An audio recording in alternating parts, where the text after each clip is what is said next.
झप झप झप झप समर सोहारा करे लप लप लप लप सोहारा करे झप झप झप झप। पहले क्या किए हैं चंदन उपाध्याय जी भाई? पत्रकार का ये काम होता है। कोचिंग मतलब हम बेतिया मतलब कोचिंग करे जाते नहीं तो वो पढ़त रहनी ओबरा तो हम के पढ़ते पढ़ते कोचिंग में से प्यार हो गई।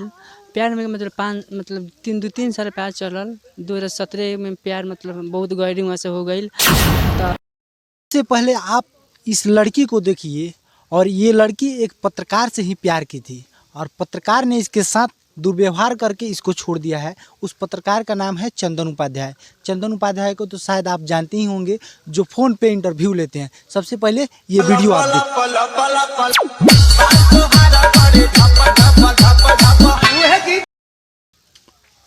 देखिए। आप वीडियो तो देखिए नहीं है, आप वीडियो में देख लीजिए पहले क्या किए हैं चंदन उपाध्याय जी भाई। पत्रकार का ये काम होता है?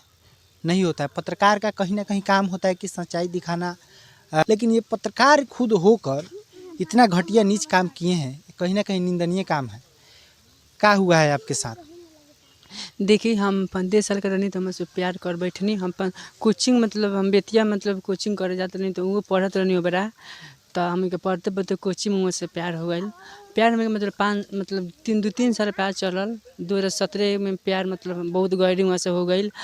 तो वहाँ घर के लोग के मतलब प्यार हमें के मंजूर ना रहे। तो कहीं में से शादी करे के तो वहाँ घर के लोग कहते शादी ना हुई। तो हम चल गए रिलेशन में मतलब शादी में। तो वहाँ के शादी में घर के लोग ज़बरदस्ती करा दिलक। तो हमारी तो पता चलल कि हाँ शादी में हो गई। हम लोग घर के लोग शादी ज़बरदस्ती हमारे कर दिलक। तब हमार मतलब ससुराल बसे लागल। तो फ़ोन कनी रात में तो कहतनी कि हाँ पिंक की हम कनी हाँ। तो देखा ना हैंग तार से बहुत हमारे घर के लोग अपना दुख लगन बताओ कि चल गए रिलेशन में बताओ कि टाइम नहीं मिले। हमारे घर के लोग जबरदस्ती हमारे शादी करा दिलक। हम तारा से हम ज़्यादा प्यार करें नहीं, अपना वाइफ से उतना प्यार ना करें। तो हम कनी जब का करत नहीं शादी हो गई तो कहतनी कि ना हम तारे से हम बियाह करे के चाहता नहीं। हम अभी हिट हो जाए तो तारा से हम बियाह करें। तो अपना पति से उतना दिल के मतलब गहरा उतना प्यार मत करिए। तो हम कहनी कि ठीक बा। तो 2000 मतलब होत फ़ोन से मतलब बातचीत होती होके ओबरा हाई अब में शादी हो गई पर आई रही बस शादी में भेंट करे आई रही हमारा से। तो भेंट उठ कनी शादी हो गई भी हमरा से भेंट करी मतलब फ़ोन से बतियाई। अब कहनी कि हम हिट हो गए बानी आओ हमरा से अपन घर द्वार छोड़ दो हमरा से शादी करे। तो हम कहनी कि ठीक बा।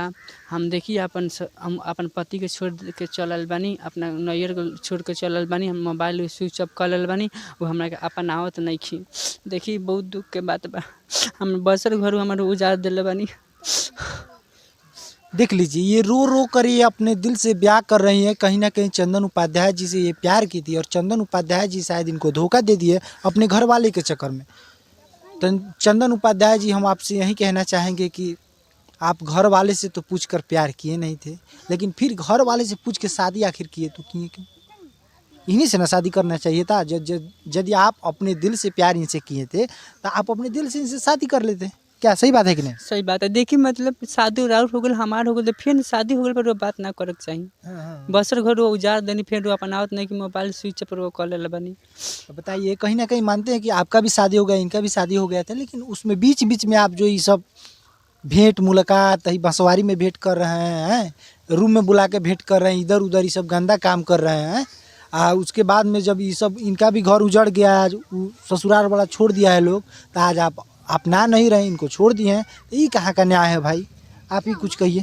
हम यही कहें कि जो हमरा के अपना ली ना तो हम घर बसर घर उजाड़ दिले ही बानी ना तो हम कुछ कर लें। अच्छा, मतलब उनका चलते रुआ कुछ कर ले? हाँ वहाँ के चलते हम कुछ कर लें। अब रुए बतैलेंगे कि हमारे घर उजड़ गए बसर शादी हो गई पर बा मातारी इतना दान देश कह के अच्छा घर ढूंढने रख अपने मर्द के छोड़ के चल हमरा से की शादी करी कि शादी करी। हाँ, सही बात है। हमरा के अपना ही ना तो हम कुछ कर लें।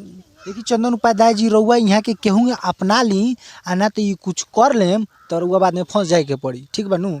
हम ये कहल चाहतनी वीडियो के माध्यम से दूर दूर तक शेयर करी लगिन, रउआ समझ देखतनी तो चंदन उपाध्याय के पास जरूर ही पहुँचाई। काहे कि चंदन उपाध्याय एक पत्रकार होके ये लड़की के जब से जिंदगी के बर्बाद कर दिए बारे। आप रुआ देख सकत बनी कि रुआ तारी सिसिक के एकदम ये अपना दिल के इनका मतलब कितना दर्द बा इनका दिल में, ये बता नहीं कि सकत। तो रुआ मने जब शादी ब्याह हो गल तो का जरूर है इनका से बतियैला के? अब देखियो कहे लगनी कि ना हम हई कॉलेम सुसाइड कॉलेम हऊ कॉलेम तारे बिना ना रह पाए हम लोग के जिंदा रखे के चाहत तारू तो हमरा से बतिया हऊ कर। अब कहनी के सही में बचपन से प्यार करले बानी सही में कुछ कहिए ले मुँह से सब लोग में बतियावे। अच्छा, कहीं ना कहीं मन बचपन के प्यार है ये से रउआ मतलब पिघल गई? अब देखी प्यार ही ना जाने ला करी ऐसा और प्यार अब हो गल बउआ से हो गए रहे हो गल बा तो एकदम होइए गल बा। अब चाहे जे कुछ हो के उनका रखे के पड़ी तो रखे के पड़ी रउआ हाँ रखे के पड़ी एला कुछ मतलब काहे ना हो जा। के। तो उ पहिल की जौन मेहरारू बिया वहाँ के चंदन उपाध्याय जी के अब उ जानी अब मुआ के शादी एगो अब उ जानी वहाँ पढ़ में हमारे बोले बोलते मतलब काहे हमरा शादी हमार मतलब ससुराल छोड़े नहीं काहे कहनी कि हम तासे शादी करम। हमारा लिस्ट वीडियो में साथ बनल बनी फोटो कइले बनी होटल में भेंट कइले बनी हर चीज मतलब प्रूफ बा वहाँ के साथ। ये बांसवारी में भेंट कइले? ये बात सॉरी माई रहनी 12 बजे रात के हमरा से भेंट। कहीं ना कहीं चंदन उपाध्याय जी यहाँ के संगे जौन भी कइले बानी बहुत ही निंदनीय काम बाटे। एगो पत्रकार होके के नाते हम ये कहल चाहेम चंदन उपाध्याय जी से कम ये लड़की के रउआ जितना तड़पावत तानी नु ई सब मत करी, यहाँ के अपना ली। आ शायद रउआ इनका से वादा भी कइले बानी कि हम फेमस हो जाम। तो रउआ तो फेमस होइए गल बानी, 2-3 लाख के महीना कमाते बानी तो का दिक्कत बा? रख ली एगो और के का दिक्कत बा का जी? हाँ सही बात बा रोन कहला अलवानी छोड़ ले बा हम लोग अपनाई ना तो कुछ हमरा मुंगल मुंह देखो तो कम तो मत अपना।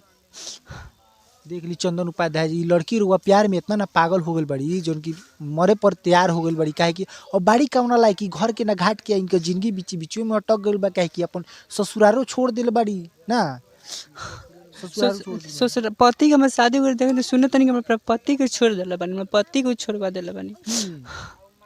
बताई पतियों की अपना छोड़ दिल में अब रउए पनु यहाँ के आस बा विश्वास बा रउआ राखी तो चाहे मुँह आई तो का। हाँ तो ये तो खैर रउआ ऊपर निर्भर करता है। चलिए यहाँ तक देखे खातिर धन्यवाद आप सबके। आई वीडियो के कहम कि शेयर करी ताकि चंदन उपाध्याय तक पहुँच।